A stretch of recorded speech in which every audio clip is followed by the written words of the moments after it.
Hey everybody, what is going on? Hexlex here with another Master Duel video for you. So today we are back over at MasterDuelMeta.com for another metagame analysis video, starting as always here on the tier list. Now, as always, as ever, and especially in this particular format, like I mentioned in our last metagame analysis, which I think was a couple of weeks ago, maybe 3 weeks ago at this point,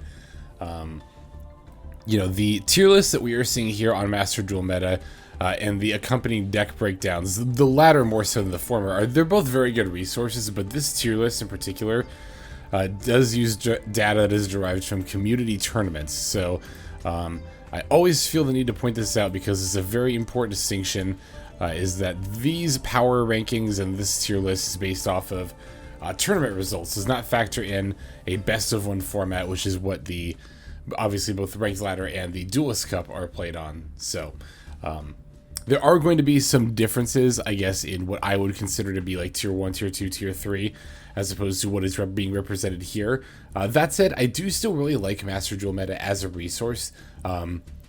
As with any data, as long as you're willing to just parse it and not take it at face value, but really dive into it and figure out what it's telling you, it's still very, very valuable to have. So, I mean, obviously, if you're playing tournaments, you know, a lot or exclusively even, then this is obviously an extremely valuable resource for you, as this is going to give you an insight into what the Master Duel tournament meta is like. But, you know, I personally, due to like time constraint reasons, mostly I don't really play in tournaments at all myself. I really only do Ranked Ladder, and then of course stuff like Duelist Cup as well. So that tends to be more the focus of my videos and how I approach the tier list. But I also try to keep it fairly palatable in a way that the information is relevant either way, because I'm not really focused too much on like what each deck's position in the tier list like actually is, but as opposed to these like individual breakdowns that we're going to be taking a look at, that's always where I like to draw the main focus of these videos, is talking about the decks themselves, what cards are being used,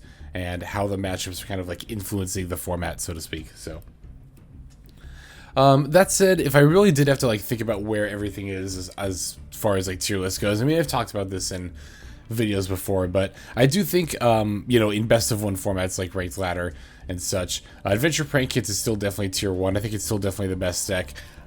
It's the best deck in tournaments, and also I think both on ladder because of its sheer consistency, which is something, again, I've talked about when I've actually been playing the deck, that it doesn't matter really almost what you open. It is possible to open a dead hand, but it's extremely rare because you're either going to open at least one Prank Kid, which is going to get you to a Prank Kid line.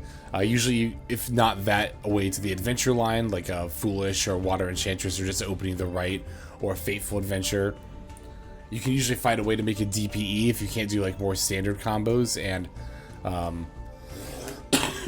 excuse me. And honestly, on top of all that, just the fact that if you somehow don't do any of that, then that means you're probably opening your disruption, like your hand traps and your imperms and like all that fun stuff. So the deck just has so much going for it and can do so consistently that I think it's definitely tier 1 deck. I do also agree that Sword Soul is probably the next deck down, probably in, yeah, upper tier 2. I don't think it's quite tier 1. But yeah, I do still think it's funny because I think it's definitely being underrepresented. I think that's because of, we'll go into it a little bit when we actually do the Sword Soul Tinny breakdown here in a bit, of why I think it's being underrepresented. But I do think the deck is being underrepresented a bit. I think this power ranking, not necessarily the power ranking itself, but its status as the top tier 2 deck at the moment is, you know, it's fairly deserved. So from there, I do think it differs a little bit between, you know, this tier list and the what I consider like best of one tier list. And best of one, I think, the Virtual World I do think is fairly strong. I do consider a tier 2 deck, but doesn't really see as much play, I think, in the best of one as it does in like a tournament format. Again, I would consider it tier 2, but I think something like Elderlich would probably be tier 2 above Virtual World in like a in our ranked, you know, best of one format, just because, you know, the ability to just like set 5 and then so often your opponent just isn't able to do anything about it because obviously it's not best of 3. They can't then go into game 2 and cite in a bunch of back row hate all the time. They have to. There's sometimes like maybe mating Harpy's Feather Duster, and even then they have to open it, right? So it definitely makes like Elderlich stronger. Makes the deck like Fluondries a bit stronger as well. Fluondries is probably like lower tier 2, maybe the top of tier 3, but like maybe lower tier 2. And then Virtual World, I think, is again either, well, not either. I think it is just in, you know, slightly lower than it is here at Tier 2. The rest of this looks fairly, I think I agree with this. Adventure 10E, I think, is probably the top of Tier 3. It might be lower Tier 2, but, again, in Best of 1. I also kind of think that might just be me. I have to kind of remove my own biases a little bit because I do really like that deck. I think it's really fun, and I think I can see a world where in Best of 1 I could consider it Tier 2, but if not, it's definitely, I think, top of Tier 3. And then I think everything else in here, again, Fluondries might be in a bit similar position where it might be lower Tier 2, but if not, is definitely upper Tier 3.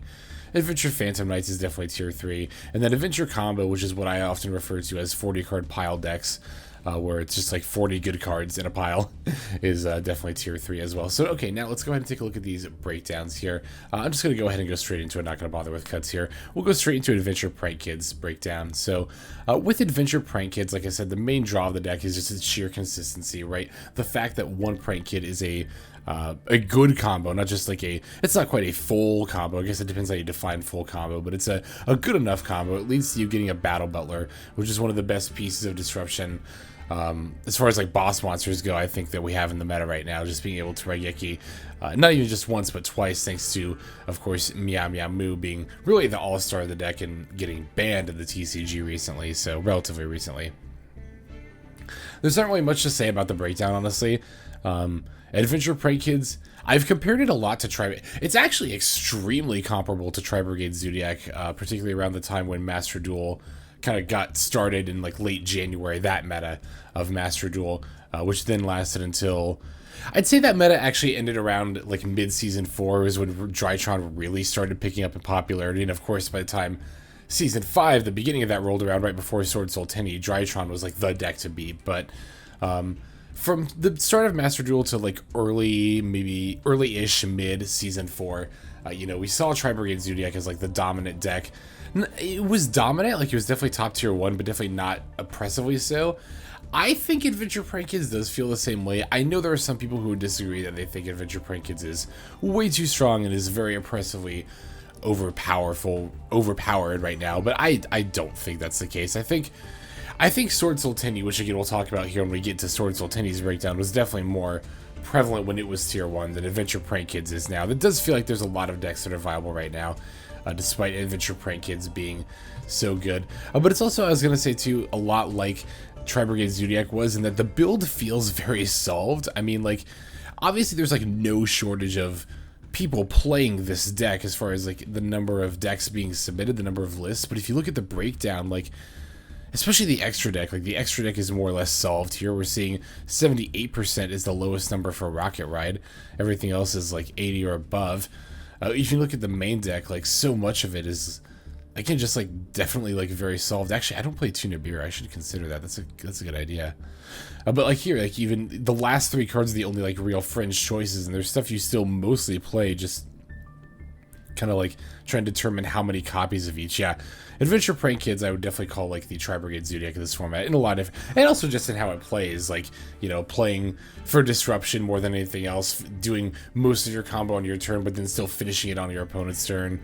Prank Kids Pandemonium into Battle Butlers is very, very similar to Revolt into Shurig, except it's actually even better because again you get, instead of 1 banish, you get multiple Raigekis, and you also get 3 Prank Kids on the board, and none of them can be destroyed by card effects. I don't feel like I need to sing this deck's praises. I think we all know it's good, and we all know why it's good, but yeah, it's consistent. Like, again, you're seeing this in the percentages, like it's just so consistently strong. But alright, now let's go ahead and take a look at Sword Soul Tenyi. So this is a little bit more of a nuanced take here, as Sword Soul Tenyi, I mentioned like towards the beginning of the video, has really not been seeing as much play as I think it probably should be relative to its power level, at least in Ranked and the Duelist Cup, in Best of 1 format.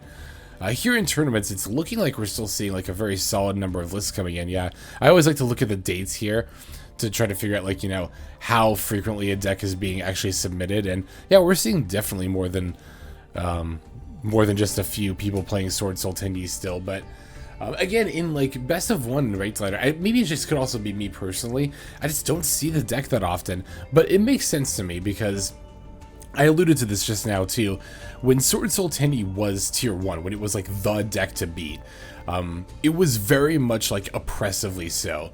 As in, you saw a lot of Sword Soul Tenyis, a lot more than you ever saw of like Trizu or, well, in not Drytron in the beginning of Season 5. That was its own like special little hell, honestly. Those who played like through to Diamond 1 during that span of time, like me, could attest. It was very much its own special hell. No, but then after that came Sword Soul Tenyi, and it was just so clearly the top tier 1 deck. Everyone was playing it, and not only was everybody playing it, but everyone was also teching like against it. The whole format had just warped around this one deck. Even the way that Sword Soul Tenyi was being built in and of itself was that it was teched out against the mirror match. You remember we were playing like Valor and Imperms and 3 Cross-Eye Designator to hit Valors and Imperms to keep them from hitting our Moyes and our Halks. It was just so all about making sure that you had the checks and balances against Sword Soul Tenyi. Even again, when you were playing Sword Soul Tenyi, it was about making sure you still had all the checks and balances for the mirror match. Now we can kind of chill when we're playing Sword Soul Tenyi a little bit. We don't have to be super hyper teching for the mirror match all the time. We can actually like play to a more generalized meta. And Sword Soul Tenyi is still very, very strong, even though it is kind of like the old tier 1 deck in that it's not tier 1 anymore. It's still very much like the next best deck, in my opinion, for not only its ability to put out very strong boards consistently, but also for its resilience, its ability to play through like multiple negates. You know, the ability to go into the Hulk Dawn line without committing a normal summon, and then still being able to, like, if that gets stopped, to be like, okay, normal summon Moye, or like normal summon Taya. It's just so strong, and then that's still getting you like at bare minimum Chi Shao plus Baron. It's kind of funny. I've alluded to this in other videos that I don't know. I never know what order things are going to come out based on when I record them, but I've alluded into some videos that I've already recorded that, like, you know, I see the sentiment that, like, oh, why would you play Adventure Tenyi when it takes twice as long to do like the same board Sword Soul Tenyi can? And while I don't agree with that notion full-heartedly, I do think Adventure Tenyi, like, yes, the combo does take longer, but you do get a better end board if you're able to successfully combo. There is a sliver of truth to that sentiment, honestly, but really that isn't a testament to like anything that's a fault of Adventure Tenyi, but more a testament to how good a Sword Soul Tenyi is, that it's able to, with so few resources, put out such a strong board, and to be able to do so consistently. As far as like the actual way the deck is being played is being influenced, you know, we're seeing like less Valors make sense to me, less Cross-Eye Designators make sense to me as the mirror match becomes less important to tech against. Looks like we're seeing an increase. The Harpy's Feather Duster, this is a prime example of like how the deck is being played differently now as opposed to how it was when it was tier 1. You would never see Feather Duster in Sword Soul Tenyi before recently, like back when it was tier 1, back before the Adventure Pack came out, because so many people were playing Sword Soul Tenyi that it wasn't worth it to really play back row hate as a Sword Soul Tenyi deck. Now, we did see later on in that format that Elderlich began to really rise up and capitalize on people not playing this back row hate, and it was getting to a point where it's like, okay, we should probably include Feather Duster in Sword Soul Tenyi anyway, but it never quite reached that point, at least for me personally, I think.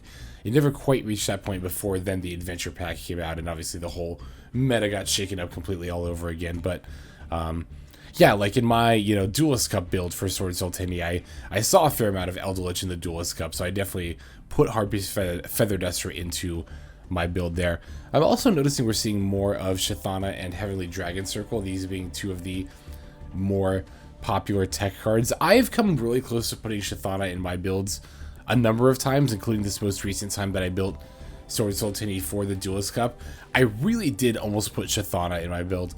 I really like it. It's the, well, I guess to be fair, I haven't really played it myself in the deck, but I like the idea of it. Not even just the graveyard-based effect, but also just having a level 4 non-tuner, like Tenyi monster to be able to go into. Just the option is very nice. Heavenly Dragon Circle, definitely still a great card, but I'm a little less inclined to it, as opposed to something like you know, Vessel for the Dragon Cycle, which is actually seeing a lot less play than I realized now that I look at it. I'm still playing 2 copies in my build, but yeah, I'm definitely between these two. I think I still like the Vessel a little bit more. I know the Heavenly Dragon Circle can be used in different ways. They're not like directly comparable, but I just feel it's a little bit more. I mean, they both definitely have conditions that need to be met for them in order for them to be good, or I guess in Heavenly Dragon Circles used, that being that you have to have a worm monster to tribute, which to be fair is not a stretch at all. But then of course, like the Vessel, you want to ideally do a non-effect monster. I don't know, I guess I haven't played with Heavenly Dragon Circle myself, but it does look like it's seeing enough of Horizon popularity that it might even pass Vessel as like one of the ideal cards to use. Again, I don't know if you are supposed to always use both or if they're comparable in that regard.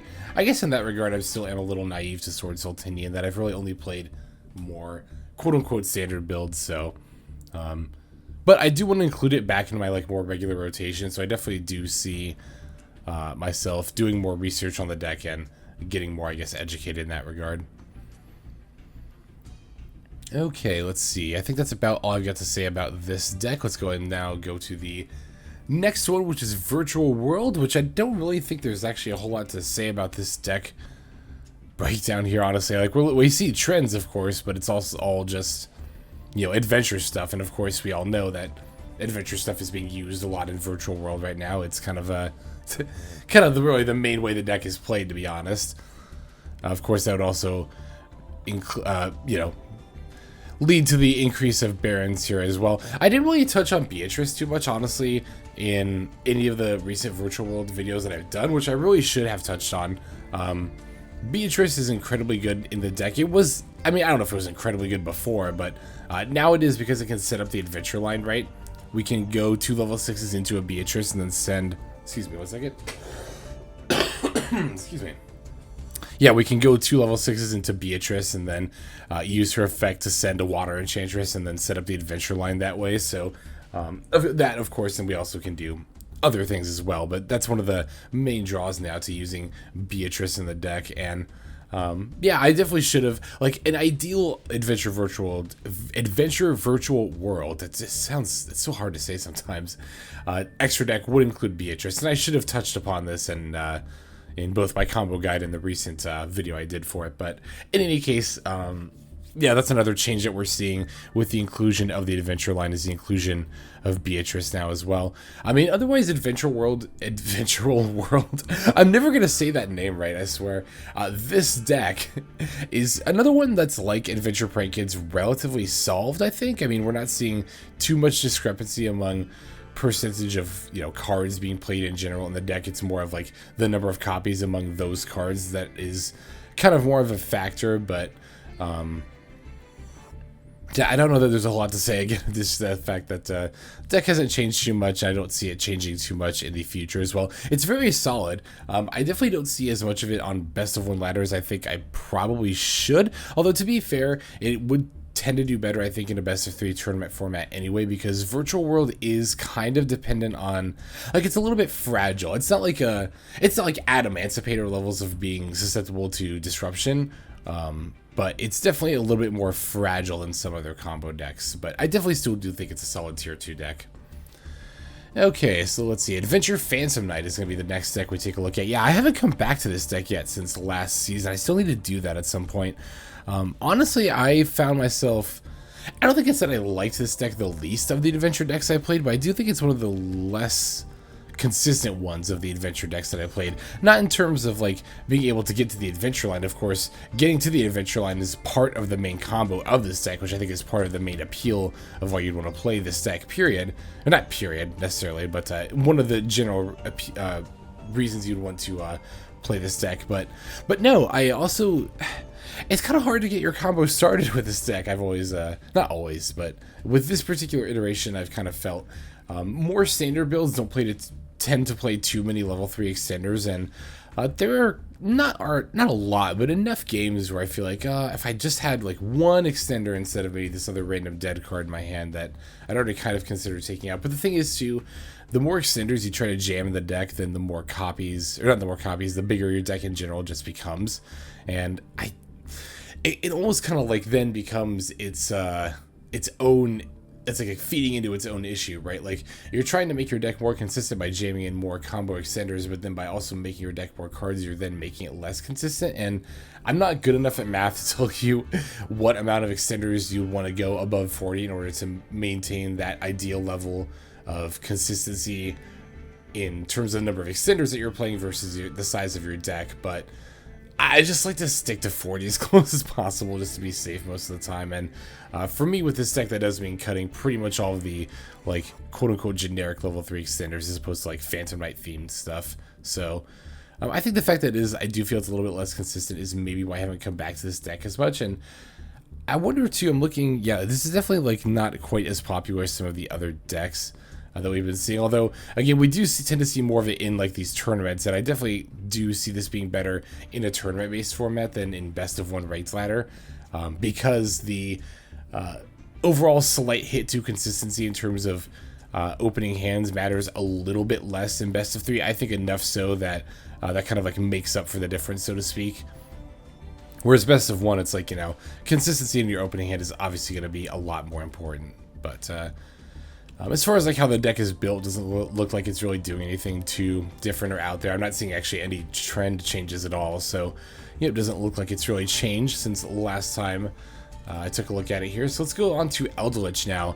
Elderlich is kind of the opposite of a lot of the other decks we've been talking about in terms of differences between best of 3 tournament format versus best of 1 ladder format, where I actually think Elderlich is, you know, better in best of 1 format than best of 3, because I alluded to this towards the beginning of the video as well, that you know, in best of 3 format we can always side deck spell Trap Hate, and in doing so that makes it harder for Elderlich to then come back and take the other 2 games there. But in a best of 1 format where you can, again, like, you can just open, set 4-5 back row, and then, you know, maybe your opponent might be playing Feather Duster, but even if they are, that's 1 card they have to draw in 40, and there's not going to be a games 2 or 3 where they can side in like a bunch of Twin Twisters or Lightning Storms or whatever they're going to side in.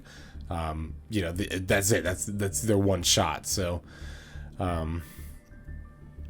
yeah, looking at the trends here, the trends for Elderlich are always interesting. I've talked about this before, but Elderlich trends are one that you want to, the trends of cards within Elderlich decks are ones that you typically want to view with not a little bit of skepticism, but just you want to, the thing you have to keep in mind is that Elderlich is one of those decks that is, I'm trying to think of the best way to phrase it, like, it's more generally accessible, not just in terms of like how many and what ultra rares you need to craft in order to make it, but also in terms of how easy it is to kind of get the hang of the play style. So for that reason, a lot of people who might not normally play Elderlich will still turn to the deck to ladder anyway. And so for that reason, trends within the deck are kind of hard to identify sometimes, right? Because people might just be playing like a less than optimal, I guess, version of it. In order just to be able to get relatively quick / easier wins with the deck. Like, I look at like Vandy's Emptiness, for example, and especially the percentage it's played in, but also the fact that it's downward trending. Like, I think Vandy's Emptiness should be in the majority of Elderlich decks, but it's not, because it's an ultra rare, and it's one that you can get away without playing in the deck. Like, I think Vandy's Emptiness, again, should be in Elderlich, but is it often? No, because again, I don't think... I think people are trying to use the minimum amount of ultra rares needed in order to like get away with playing the deck. Same with like Solemn Strike, for example. Solemn Judgment, you tend to see it a little bit less because I think more people tend to have like a set of Solemn Judgment, but Solemn Strike should, I don't know if it should always be a 3 of in Elderlich, but it should pretty much always be played of at least a 2 of in Elderlich, I think. I guess it also depends on the format and then what floodgate / back row / disruption is best to play, but I don't see this card often when I play against Elderlich myself, and I think it is because a lot of the people that are playing Elderlich are just kind of, not that there's anything wrong with this, I was going to say they're just throwing together like a more budget version of the build. Of course, there's nothing wrong with that at all. It just is probably the explanation of why you would see the stats like this for a card, but wonder why more of it isn't being played. English is so weird sometimes. I really hope that sentence made sense. It didn't sound like it did, but I don't know if I could have phrased it better. I probably could have. Whatever. This is especially true of extra deck trends within Elderlich, you know, like, because the extra deck tends to matter so little, people just kind of tend to jam whatever in here, so, like Wind Pegasus at Ignister, I don't know, maybe there's an actual reason to make that, but I couldn't tell you off the top of my head. I have not had really any personal experience. The only time I've played Elderlich in Master Duel is like the one time I did a deck profile for Elderlich, which was way back in February, I think. But in any case, yeah, that's pretty much all I've got to say about Elderlich. I don't think there's anything too, out there happening. I guess I have noticed an increase of torrential. I can personally attest to seeing this trend within Elderlich decks. Oh, I guess I was going to say too that, yeah, I have been seeing a fair number of Elderlich in the Duelist Cup as well, which again makes sense because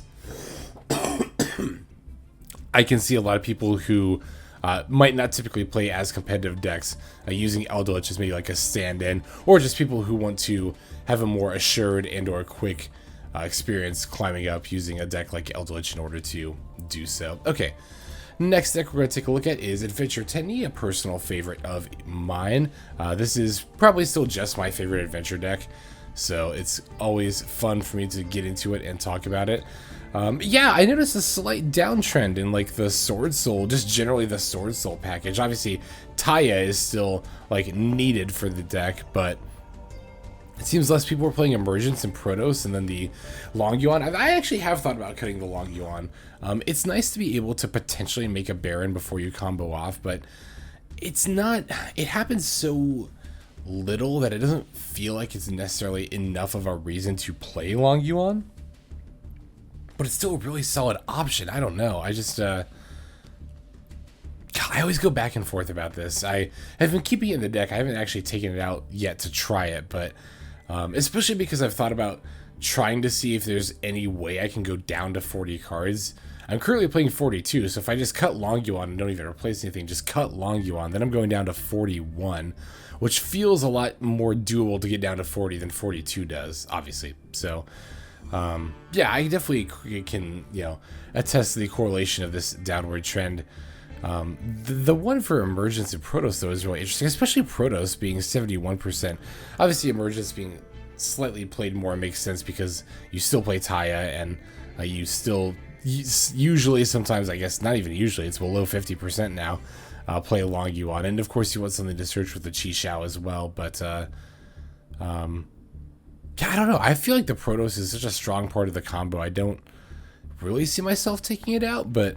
If you're going to take out part of the combo, I guess it is the part you could afford to take out the most. Maybe people are opting to just put in the Blackout instead and searching that with the Chi Xiao.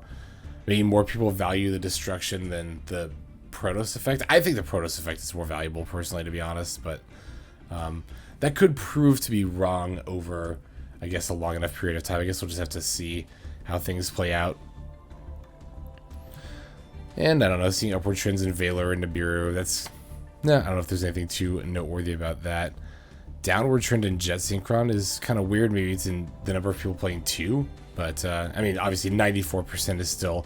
You're going to play this card all the time. It's just... I don't know what determines, like, what gets a downward or upward trend sometimes. I'm interested in that Borload... Or I think it is interesting, rather, that Borload only sees play in 61%. Obviously, it's on the upward trend, but... I think this card is very much, I don't know, I wouldn't call it needed in the deck, but it's a very, very good asset to have, especially for longer games that tend to go on, and sometimes all you can do is make a level 3 synchro, or level 8 synchro rather, and kind of what better random level 8 synchro to go into in a scenario than Borload Savage Dragon, because it'll have over 4,000 attack with the Hulk, and then having the 3 Omni Negates on top of that. I don't need to tell you why Borload is a good card. I think we all know by this point. Okay, let's see. We've got Fluondries next here. Again, we're seeing extra deck trends that are just like all over the place, but I think we're just mainly seeing that people are kind of taking the extra deck at least somewhat seriously now, and not just like jamming it full of like random cards. They're actually, playing stuff that could potentially be relevant to the deck. Deck has not really changed for the most part. Looks like they're kind of starting to cut down on just disruption in general, which is kind of interesting to me. Like, less Max C obviously makes sense because it's kind of, if you're using Dimension Shifter, it's a little bit harder to get away with using something like Max C, but even though, like, less Ashes, less Imperms, less Book of Moons, less Call Buys, I don't know, that's kind of a bit odd to me, but I don't know if maybe they're just valuing consistency, or maybe it's, like, has to do with, like, evenly seeing Warplay as a disruption tool of choice rather than these sort of hand traps. I don't know, Fluondries is kind of like, it's kind of like in a similar spot to me as Elderlich. Like, yeah, I mean, I guess I played that more recently, obviously, but I don't know how often I'm going to come back to Fluondries. I like their theming. I think they're cute, but the playstyle is not... I tend to like more combo-based decks, I think. I think stuff like Adventure 10E tends to just be a little bit more fun in that regard. Yeah, I don't know that I really have much else to add in that regard. Like, I say, like, obviously, again, we see the case of, like, yes, Dimension Shifter is technically has a downward trend, but still 3 of his 84% of decks is more or less makes this card a staple to the deck. The downward trends and all this other stuff are kind of what interests me. I don't know what sort of build would be cropping up where it's choosing to forego all those cards. Maybe just one for more, like, consistency or something. Like triple duality and triple prosperity were already a thing. I don't know. Those of you who might have insight, do feel free to let me know in the comments. That is not just the case with Fluondries, but for any part of the metagame analysis. I should have mentioned that a lot sooner, but whatever, so it goes. Alright, last deck we're going to take a look at is what I like to affectionately refer to as 40 card piles, where I just consider them 40 good cards, and they just kind of combo with a bunch of generic stuff for small engines. Like, we're definitely seeing, of course, like, Halcyon stuff. I see Cupid Pitch. I see DPE Line. I see, Nightmare Unicorn into Access Code, its own thing. Of course, the Colossus with the Nemesis Corridors here as well. Actually, I was looking at this earlier, and I think, yeah, if I'm looking correctly again, if I just crafted the one Colossus, I could actually just build this deck. So I might do that just to try it out. It looks like fun. But from what I've observed and played against, it seems like the main kind of objective here is to normal summon Sangan, send that way for Almirage, Sangan, F, search Crusadia Arborea, use Crusadia Arborea's effect special to the zone Almirage is pointing in, and then you can link those into Halky Fibrax, and then, I mean, it's a Halcyon combo. From there, it's kind of like you can just do whatever you want, more or less. Yeah, I mean, it plays actually very similarly to Adventure 10E in that regard. And Adventure 10E is actually a lot closer to being one of these, like, 40 card pile decks than I think some people might realize. Like, well, I don't know if some people might realize that, but especially if you've played the deck, you can attest that, there's very little, like, actual archetypal interaction that tends to happen within some other archetypes when it comes to, like, 10E monsters or, like, the random Sword Soul package you're playing. It's all definitely just about, like, playing a bunch of good cards that can vomit out a really good board, and I definitely respect the kind of, like, chaos and anarchy of decks like that. I think that's very, very rad, so that's another reason why I'm just inclined to try this deck. I think I will, actually. If you want to see me try this, let me know in the comments. I think I might try this before the season's over. But anyway, that is the last deck that we had to take a look at there, so that is going to do it for this metagame analysis video. Guys, thank you for watching very much to the very end like this. I greatly appreciate that. I'm also very much appreciative to those of you who are choosing to comment and or subscribe as well. All of those things are excellent ways to support the channel. Comments, I love to get your guys' input on what you think, especially in videos like this, what you think the meta is like, your opinion on what decks are what tier, and just your thoughts of the breakdown as a whole. Definitely do let me know in the comments there. Love your feedback, love to hear from you, and you guys are awesome about your constructive criticism there. And then subscribing, yep, good way to support the channel, like I said, and then also keeps you up to date of when my videos drop, which does happen every single day, so you do have that to look forward to when you subscribe. Daily Master Duel content from me. But that's going to do it for now, so this is XLex, signing out. Hope you guys have a fantastic day.